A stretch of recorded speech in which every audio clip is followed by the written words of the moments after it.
Hello,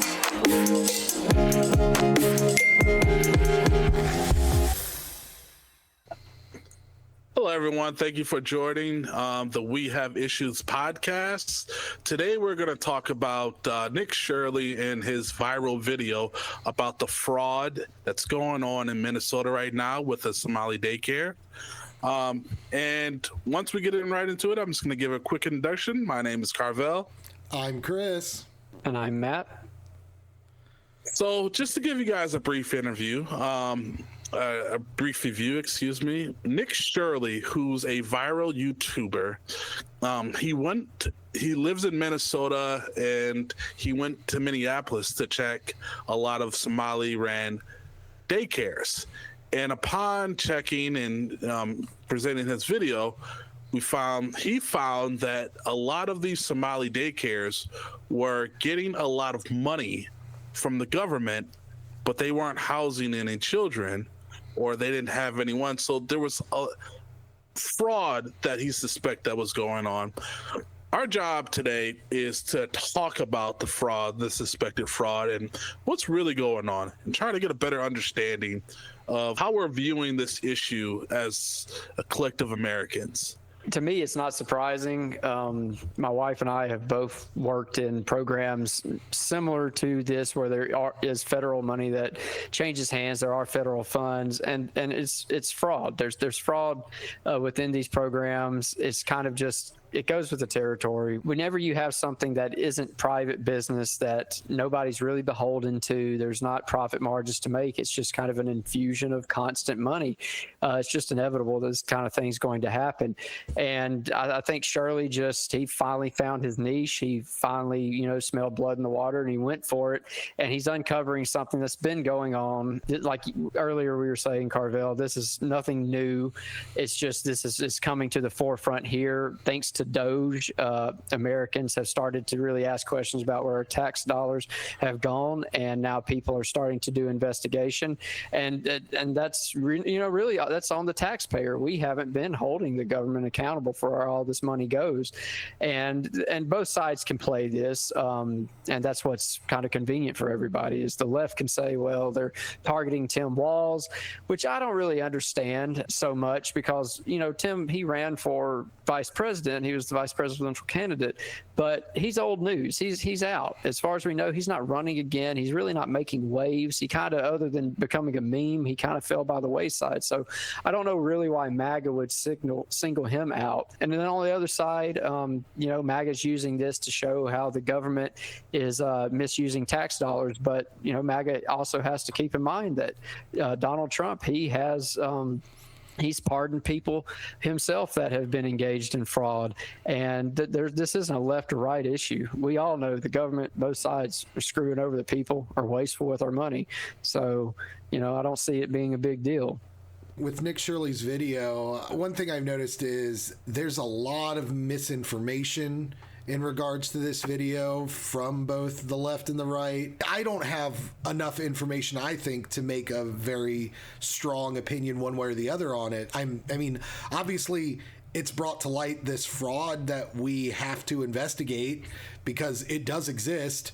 These places aren't operating like they should be. How he got to that point, apparently there was a gentleman who's been involved in Minneapolis who's been investigating this for years now, who's noticed this and brought in Nick Shirley, I guess, to get some of that political clout in, to get more eyeballs onto it, and it's happened to go viral. A lot of more left-leaning outlets have kind of attacked Nick Shirley's methodology in collecting this data, in presenting this information. They say that, they didn't come during business hours, or, they're harassing these owners. They're doing this. They're doing all these things to make it look like they're shady when they're not. But at the same time, I mean, multiple things can be true. Nick Shirley can be going out of his lane to bring this to light, and there can be fraud. And Nick Shirley could be absolutely doing the right things, and the Somalis could be lying and saying that he's not. All of these things can be true at one point in time, but all that needs to matter is the facts rise to the surface. I kind of don't like get into that little nitpicky thing. And oh my God, one of the worst was CNN. CNN has been dogging Nick Shirley so freaking hard. It is almost embarrassing how they can claim to be a neutral news outlet.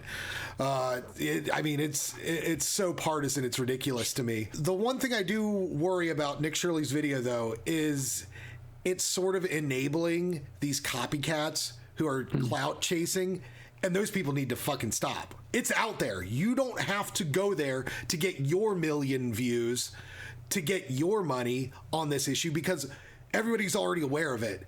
Don't go harassing daycare centers. They're already investigating it. That's something important to point out too, just right here while we're on the subject, is I'm all for, the citizenry doing their due diligence and everything. And they kind of, the mainstream media has done a disservice as kind of painting Nick Shirley as just this random guy running around making YouTube videos. Mega extremist Nick Shirley. Right. And maybe he is. That's neither here nor there. The fact is, he does have experience doing this. He is what I would consider an independent journalist.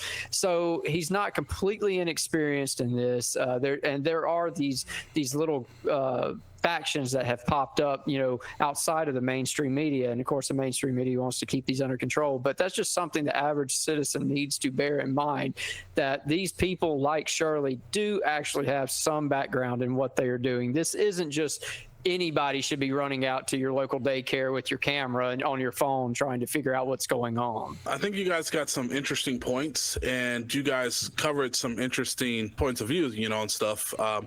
And I the more I look into this and the more I kind of understand about it, the more it's really hard to draw a real conclusion, an opinion that is grounded.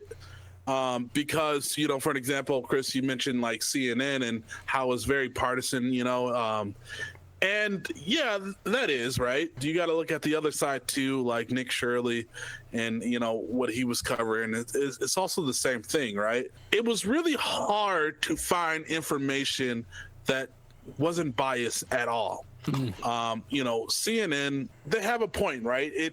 Yes, they were biased when I was listening to CNN, but at the same time, they did have a point, right? For an example, they did show that the same day they had CCTV, the same day that you could see kids coming in from the back into the building where Nick Shirley was in the front of one of the buildings. I think that was the Learning Center. So they did have, they did show CC video like, hey, look, you can see a group of kids actually coming into the building. And I saw it, I saw it. And Nick Shirley, he did show like, hey, this is the Learning Center, they spelled it wrong, which is quite ridiculous. I think that's kind of a really nitpicky thing, as if legitimate organizations never misspell their things. Well, here's been misspelled for years. But here's the thing, though. Here's the thing about it. On the front of the building, it's spelled correctly. And on the front of the building, that sign has been up since 2014, I want to say, however long it existed, right? And it's spelled correctly. You can actually go on, because this is what I did, right? Mm-hmm. I went on Google Maps, Google Earth, and just checked out the building, just wanted to see what it looked like. Here's what it didn't have, right? The misspelled signage didn't exist until recently. So that goes on to say, like, I don't know who put it up. Maybe they hired a Somali company and they just couldn't spell it right, I don't know what happened, but one thing that I do know for sure is that who's ever reporting this incident, they're giving opinionated information. Most of everything I've seen online is opinionated and telling me how to think. I can't find anything that's just giving me straight facts. Only thing that can really get that straight facts is that these investigations are ongoing. It didn't start from Nick Shirley's viral video in December. It's something that's been going on, and they are aware of these things, this fraud that's happening, not just in daycare, but in other areas. I can tell you one thing that are facts, though, that you can look up, and those are all of the daycare violations that every single one of these daycares has been contributing to. Well, here's the beating thing, though. kids, having no toys, having no chairs, having poor food provided. Well, I mean, a Soviet gulag is run better than some of these daycares. Well, here's the thing, right? If you're talking about beating kids, then the kids have to be there, right? And that's kind of one of the biggest arguments in any publicly funded daycare. Definitely, if it's like a private home and it's between the parents or whatever, and that's like regular discipline, that's fine. But that should absolutely Chris, zero. That's what Carvell's saying. In order to be beat, there must be a kid there. Yeah, that's what I'm not disagreeing with. Right? Oh no! I mean, I think a lot of these daycares. So this is the thing I was saying earlier. Many things can be true at once. Are there shell company daycares with 0 children collecting money? Absolutely. I wouldn't doubt it. Are there properly run daycares where they have sufficient supplies and facilities? Absolutely. Are there daycares that have sufficient everything but are lying about the number of children who attend the daycare? Absolutely. Absolutely. And are there daycares that are running where they are just abusive to the children? Yes. All of these things are true at once, and they are separate issues in the rampant fraud that's occurring right now. And I, you know what, Chris, I agree 100% with that. And I think that's where I'm getting at. It's like, it's really hard to find real true information that it's not biased, right? You got to understand with daycares, right? You have audits all the time that are random. Maybe. No.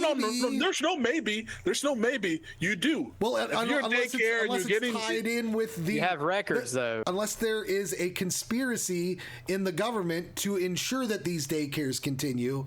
And I mean, but then that's in the government level, right? Yeah. That's in the government level. But all of these daycares, they do have audits now. I seriously doubt that a lot of these companies are being truthful to their audience. I mean, maybe perhaps they're having all these kids come, we got word that there's going to be an audit. We don't know, but bring all the kids in. That happens too. We just don't know, Carvell, right? I want to bring up the Learning Center again. Okay. So this is like the chain of events that occurred with the Nick Shirley video with the Learning Center. Nick Shirley shows up to the Learning Center. Right. They tell him that they are closed. Right. All right. Nick Shirley looks it up, sees that it has been closed for the last week or whatever. Then the Minnesota authority who's in charge of these things comes on the news and says, no, this place has been operating. It's still open. And then the guy who runs the Learning Center comes out on the local news and is like, oh no, we are open. We're open from 2 to 10 p.m. Well, and no, then here's we find the thing. out that it's been renewed. So here's who's the thing lying in that? Who's telling the truth? Here's the thing. People are actually coming out of these buildings. When Nick Shirley's knocking on the door and he's trying to figure out information, people are actually coming to the door. Now, you're not allowed, like an individual is not allowed to actually go inside the building. I get that. Like Chris, I really do think there's fraud going on. But what I'm saying, the fraud goes with the government of Minnesota as well. Like the government of Minnesota is defrauding the federal government in a vote buying scheme.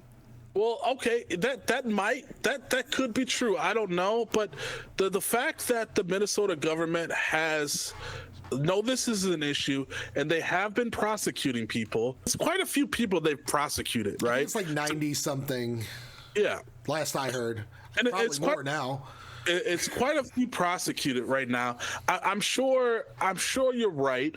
If I'm getting a bunch of votes from a particular group, I'm probably not going to go as hard on them because those are votes, right? That's probably within human nature. But like at the same time, we know that people are being prosecuted. We know that fraud is happening.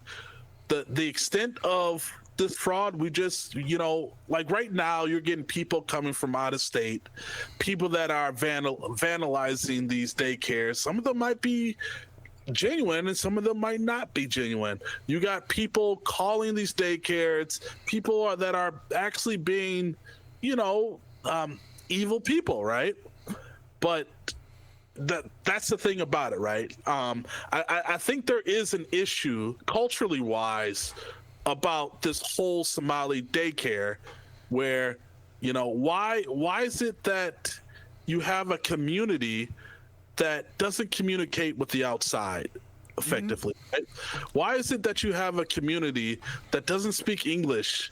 I mean, not saying that not saying that we're going to force you guys to speak English, but if you're getting millions of dollars, yeah, maybe you should speak English. Maybe you should be able to communicate with. This is kind of par for the course with immigrant communities. I mean, the Italians came here and were good, at concrete and tile work. The Irish were good, bricklayers and, doing construction tasks. And I know, people who've come from Haiti and, more Caribbean type things, some of them are good at farming. And so immigrant communities tend to have that one thing that they carve out as a niche for themselves, and they propagate that knowledge throughout their communities. And just so happens the Somalians industry is fraud, and that's why everybody goes after. Well, it's completely fair for everybody to go after them, because where there's smoke, there's fire. And so we've seen them. They've been busted on the Feeding Our Future, got busted on that scam, $250 million. We had Asha Hassan faced wire fraud charges along with a bunch of other people for Smart Therapy Autism Center. They stole $14 million and had encouraged other people within the Somali community to participate. They had like 19-year-olds posing as behavioral therapists at this business that they were running. So it's rife throughout the community. And so you don't ever want to paint with a broad brush and say it's all Somalians that are doing this, but it's a lot of Somalians that are doing this. And so it's kind of the issue here. And that's why they are being targeted. And you can't even say at this point it's unfair. Now, you don't want to. Okay, so it's I'm gonna say it's not unfair that they're being looked at. What's unfair is that they have to deal with the vandalism, because you don't know who's. You don't know. There are good, genuine people inside of this culture.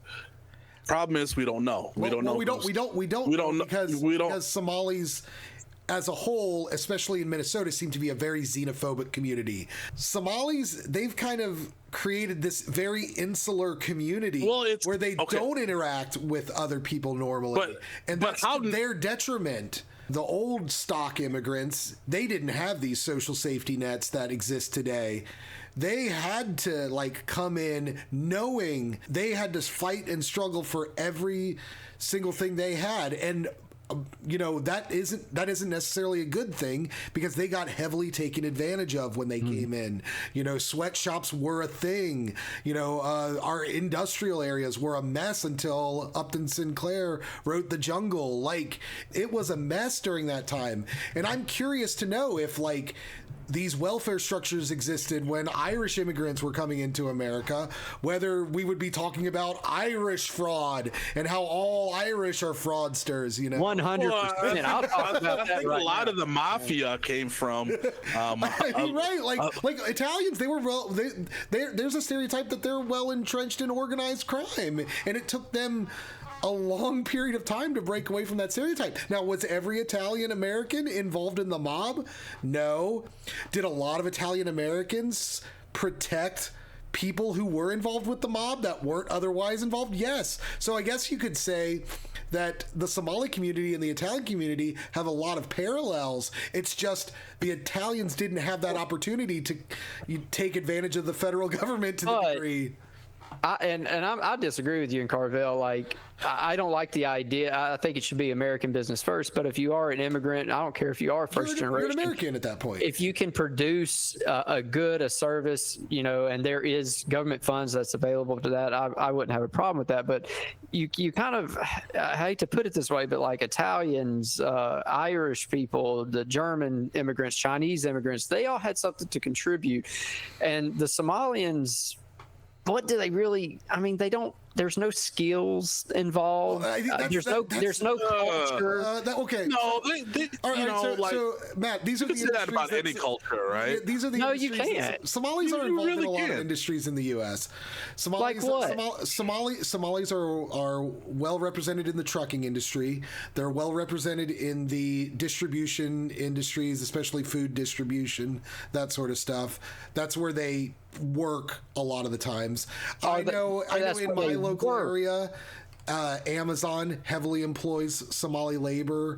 The second generation kids, they are beginning to get more involved into the local grocery stores and things like that. I mean, they're like, I would say that the Somalis in my area are starting to integrate as they get second generation, maybe third generation immigrants. They're starting to integrate into the community. Interesting that you brought up the grocery. So for one, I don't really consider that their industry. They're being hired by the industry. Yeah. But it's interesting you bring up the grocery thing because in Columbus, Ohio, here's another little thing. I put this in my notes. There was an EBT scam by Somalians. They were taking the EBT funds and they were funneling it through their grocery stores and funding restaurants and commercial uses with it. So it's like, okay, Somalians do have something to contribute, only in the presence of infused federal cash through fraud. This is a culture that's not compatible at all with the United States. It breaks our system. I would say that there's more in common with most general cultures than there are differences. I mean, that's the reason that multiculturalism for generations is kind of seeming to fall apart now, but it worked so well in America. But you've got, this is a group that is obviously so insanely different. Like even their brand of Islam to me is more extreme than which I'm not world traveler, but just like in Syria and Iran, I'm like, like Somalians are hardcore Islam. Like, I don't know if you guys deal with this at all where you guys live, but we got a really big Asian population. And, there's a lot of like certified nurse assistants, a lot of medical assistants, healthcare aides and stuff.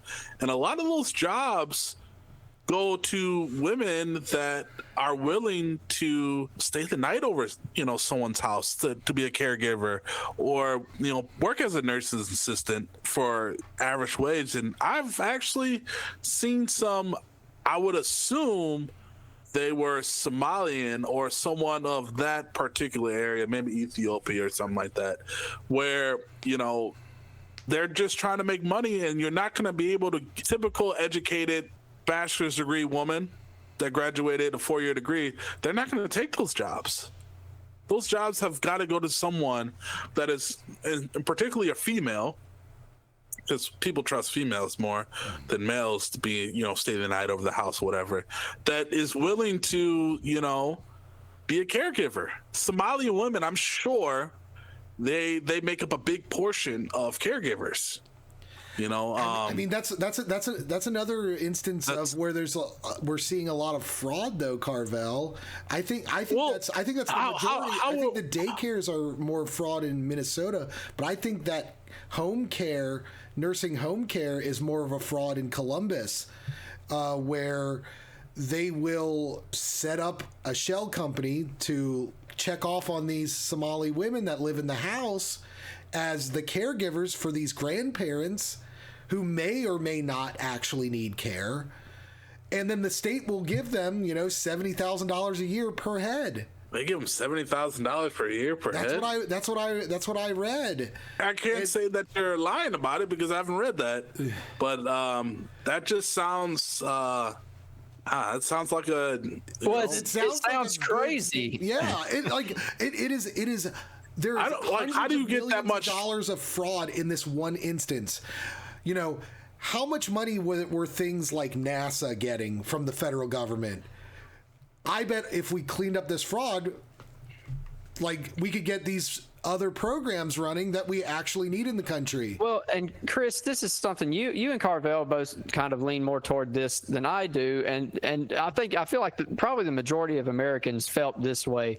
There was a time, we've always known that with social programs is going to come a certain area of loss, a certain amount of loss. There's going to be fraud. There's going to be people who didn't apply that get it, that people that don't need it that never got off of the benefits, but the general consensus with Americans is that we are a prosperous nation, we are an opulent nation, and we can afford to take that trickle out to help the people who truly need it. And that's admirable, and I understand that.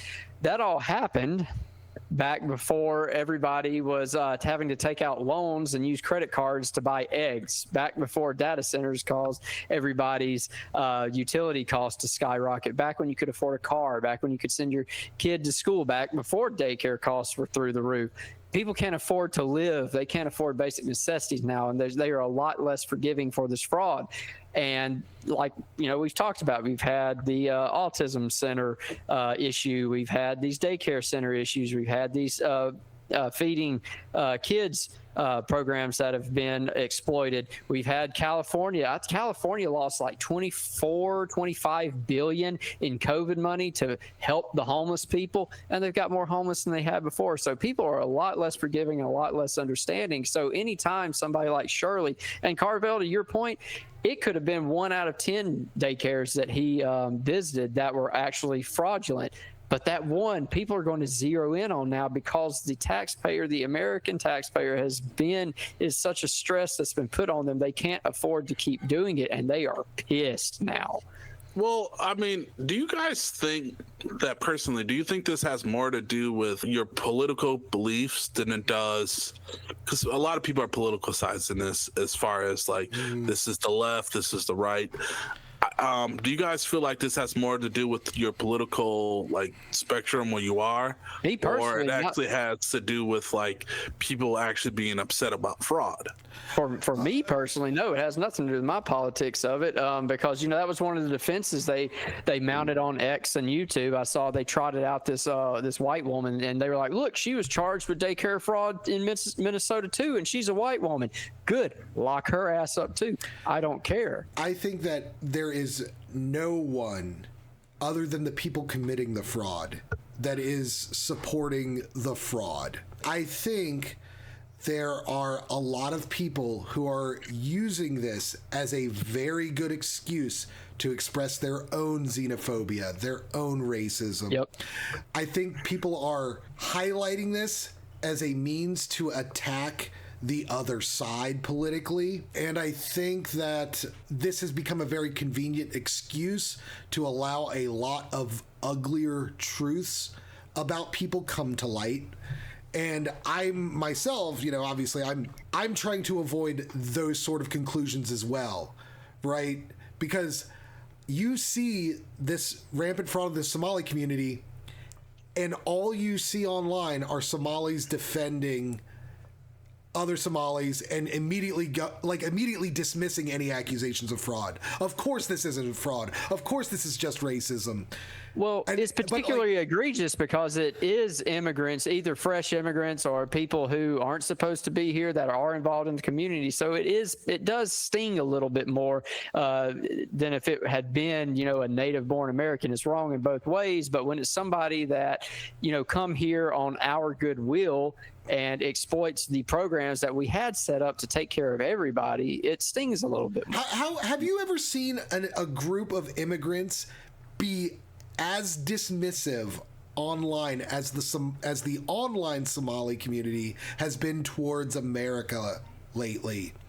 Nope. Every single immigrant group, I mean, the Chinese immigrants, they were incredibly happy and gracious to be here. Polish immigrants, incredibly happy. Even Black Americans, once they were freed from slavery, they did not want to attack the U.S. I mean, obviously, the federal government was the one who freed them, but even they did not get this antagonistic attitude towards America until much later, when America was not fulfilling their promises to them during the civil rights era. And to that day, that has gone pretty much gone by the wayside, except as an extremist opinion. What other communities are not happy to be here? Even illegal Mexican immigrants, when they come over, they are very, very like apologetic. Like, no, I want to stay here because I love being here. You don't see that sort of stuff. I want to see more people be proud of being in America and of being American. Is that wrong to ask for? And am I being wrong that I'm not seeing it? No, it's definitely not wrong to ask for. That actually what you're inspired for. If you come to America on your own will, right? If you come to America on your own will, you should be proud to be here or go back home. The issue that I might have with, where you're getting at, not your statement, but where you're getting at is like a lot of times we just don't know. Like it's really hard to analyze an entire group, for me at least. And it's unfair. I think it is unfair to categorize an entire group. Forgive me if that's where that was leading. Because you could think of like a Hispanic person who's or in Florida or in New York that's so prideful of their own country, so prideful of being Colombia or Cuban and stuff, and just kind of in a way present themselves as being superior, but you don't actually hear of how proud they are of being in America, right? You just hear about them promoting their country, right? Promoting their culture, promoting who they are. And that's cool and that's fine. That's great. But I don't know. Not only do I not know what you really think about America, I don't know what your entire group, your entire people, who all you are think. Like when I was in Miami, Florida, and I met this Cuban guy. Really, really good guy, right? He was really patient with me because I couldn't find him. And I was calling, I was like, where the hell are you at, man? I'm trying to, blah, blah. And, he was patient, got in his car and stuff and started talking to him. His English was horrible, but, you could tell that he was trying. He only been there for 3 years. And he was proud to be Cuban. And then I asked him about Cuba and he's like, Cuba shit right now, and it's just like you can't eat, no food, he's speaking in broken English and stuff, and it's like, and it's one of those things where he's very prideful to be Cuban, but also acknowledge that Cuba is not as good as America right now. And that's kind of where like I'm kind of getting at right now, right? Is there's a Somali, there could be Somali people that are like, Somalia is great, my community is great, I love it here with my people, but they also acknowledge that only thing they might be able to do in Somalia is be a pirate or be somebody that's on the doing something illegal, or somebody that doesn't make any money, or come to America and be free. And if they were given that choice, they would say, hey, America provides much more opportunity. And that's a fair point. So we can only go off of kind of like what we can look at, kind of vibes we get off of the community. And like we've said, they're so inclusive, they don't really want to be a part of outside America. And like you're saying, Carvell, there are immigrants that retain, a pride in their homeland and stuff, but they still participate on some kind of scale. The Somalians, the best we can tell, that's the reason you don't see, you don't have any use as an example, Carvell, because they stay in their own little enclaves. And so what we really need to appeal to is who is their main representative that we all get to see, and that's Ilhan Omar, and she hates America. Somehow I'm employed by America and this place is shit and I hate it. Doesn't make sense to me. Well, aren't we complaining about the same thing about, I love Jewish people, don't know about Israel, but aren't we complaining about like the same thing about a lot of the Jews here in America? And that they're Israel first? Yeah, that there is. Yeah, I complain about that too. Yeah, exactly, and it's kind of one of those things that we recognize that, like, hey, you guys are taking over the media, you're taking over our government, you're taking over this and that, and you guys got an Israel first agenda, and that's what a lot of people complain about. Like, I love Jewish people, right? I mean, they've I mean, I use Facebook all the time. Mark Zuckerberg is Jewish. You know, I use Google all the time. The Google boys are I thought Jewish. rye bread once. So Yeah. I take an issue with people who have X other country first over America, because that just tells me that you are here to undermine America and to make America worse. Now, I don't have a problem with people who are Jewish American first, or, you know, English American first, or Black American first. I don't have a problem with that. What I have a problem with is I am Somali-American first, every other America never. But is that what they're if saying, you're not here though? to bring up everybody else along with you, like, you can prioritize your own in-group's success because you're part of that group. Like, it's your Carvell, you're obviously gonna support your family over my family 100%, correct? There's no instance maybe. where I don't know. but there's no instance where You should. you absolutely should, Carvell. Your family should always come before my family for you personally, regardless. However, you shouldn't move your family ahead at the expense of mine. That's where you start getting into those morally dubious areas.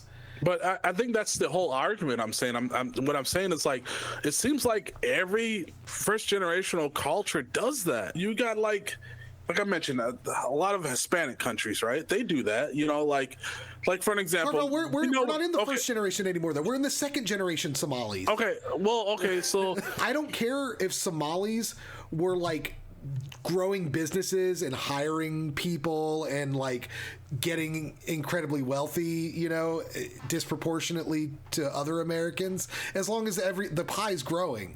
But like, if you're just taking and taking and taking and not contributing except to yourself. a lot of cultures are doing that. It's not just the Somalis.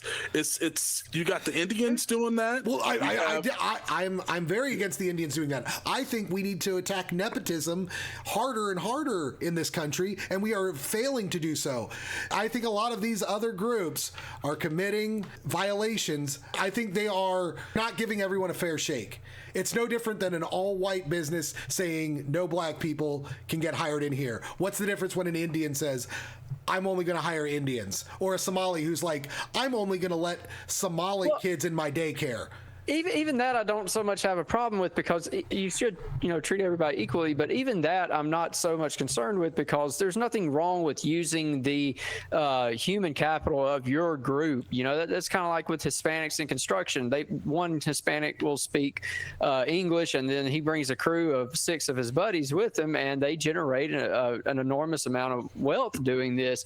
They drive nicer trucks than I do, but they are actually generating wealth. They are producing something, and there's an exchange there. In the case of the Somalians, you're not seeing that happen. They are reliant on funding from the government. Something else I would like to point out: first generation immigrants. Compare and contrast, like a first generation, or even if you really want to load the gun, you can make it a second or third generation Somalian, still reliant on government funds. You take Arnold Schwarzenegger. When Arnold immigrated to America, he started a bricklaying business, I believe it was. It was some kind of construction business. He became a millionaire off the construction business. Arnold didn't take. He generated. He probably made jobs for Americans. He generated labor. He generated a product, and he made money. But in the Somali communities, other than like you're pointing out, Chris, they take jobs in delivery driving and food service and stuff like that. They don't make industries. They don't. Without government money, it's subsidizing a failing business. And if we were a free market, it wouldn't make it. So, guys, how devastating is this going to be for the Somali community?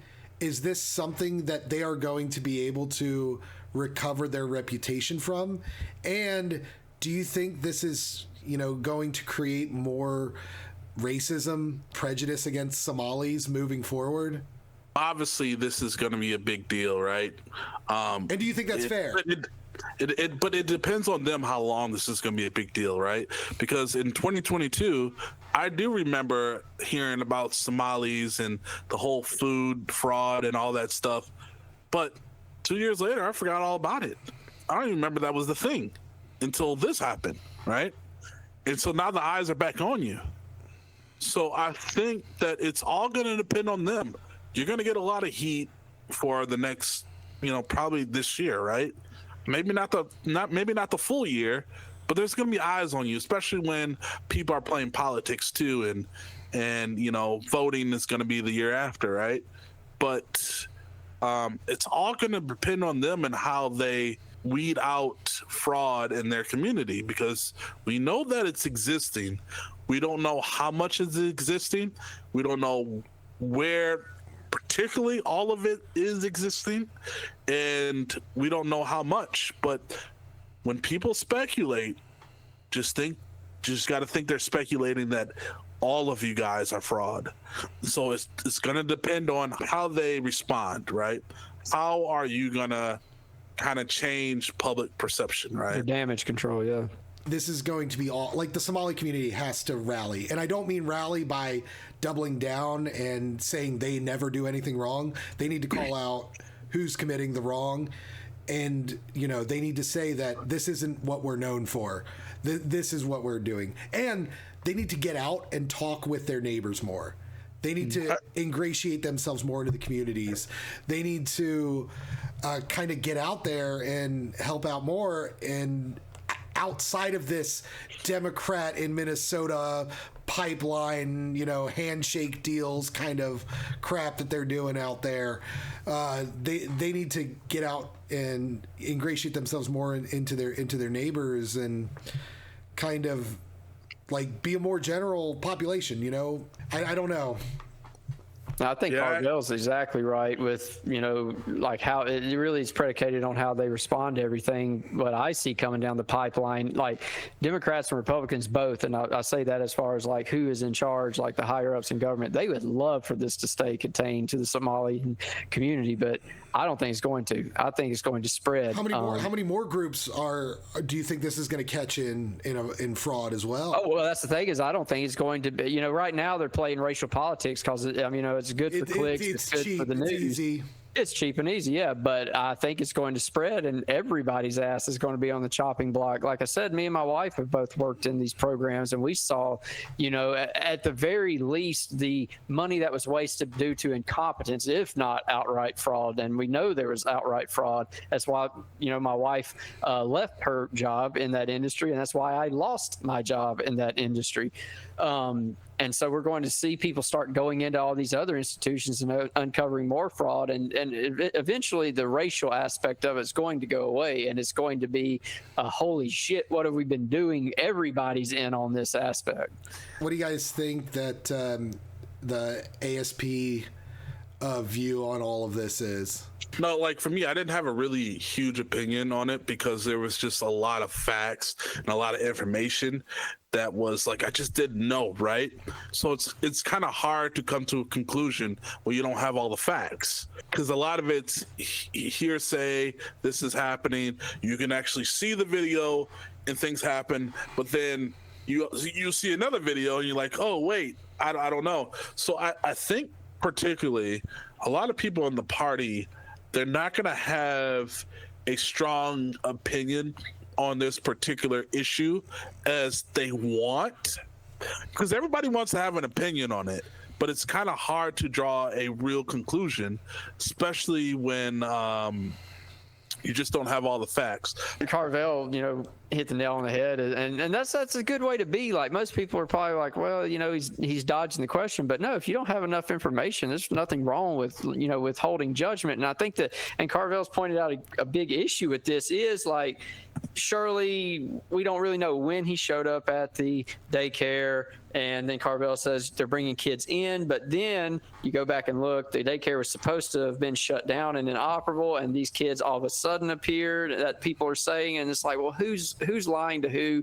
And you can't sort out any of those facts. So it's not a bad way to be, and I think that's probably how We always say this, it depends on which way you lean in the party. The more left leaning are probably going to be on the side of the daycare centers, and rightfully so. There's probably some of them that are being harassed and are legit.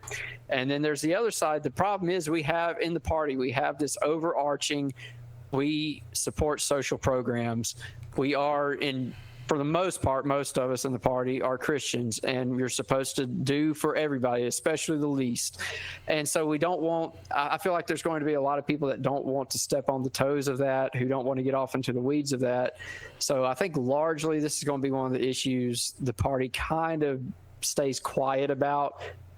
Again, as Carvell pointed out, it's just so convoluted. You can't say for sure. So it might be a good thing for us to stay silent on. It might only require a statement that we agree that fraud is bad, and we leave it at that.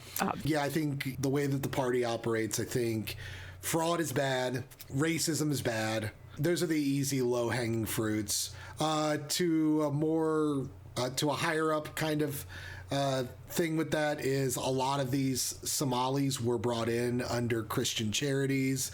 Those Christian charities are quite incentivized to be in support of these, and because it's a way for them to bring money into their churches and their church organizations, part of the grift kind of. That makes things difficult. I think more to the point, this showcases for the party the sorts of institutional rot that exists in these sorts of states. Minnesota is almost a democratic dictatorship, right? Democrats consistently win statewide offices, consistently win, Democrats in the federal government. And they've only become more and more left-leaning as the state of the nation has leaned more and more right. And they are too entrenched with the Somali community to unwind properly. And you need to have more internal auditing of these groups. And I think the party would support those sort of checks and balances in the government. On that point, kind of highlights the need to break away from this, one party, two party government that exists in the US. My God, if nobody's watching the purse, people are going to be digging their hands in it all the freaking time. That's just what's going to happen. And the more eyes that are on that purse, the less likely it's going to get snatched. We need ASP politicians in government to prevent this from happening as watchdogs, in my opinion. Not necessarily ASP, but I would love it if that was the preferred way. And, we kind of need to get the idea that charity is not a reason to get rid of sanity. We have to be mindful of what we are spending, where it is going, and just not throw it away. That is what real governance is. And I do not think that they are governing in Minnesota. I think they are politicking. And I think that is the danger that everyone needs to be aware of. Thank you guys for joining the We Have Issues podcast. Please do not forget to like and subscribe to our channel, especially if you like our content. This is a way that we can produce more content like this. If you just press the like button or subscribe and leave a comment and tell us what you think. Thank you for joining us. I'm Carvell. I'm Chris. And I'm Matt.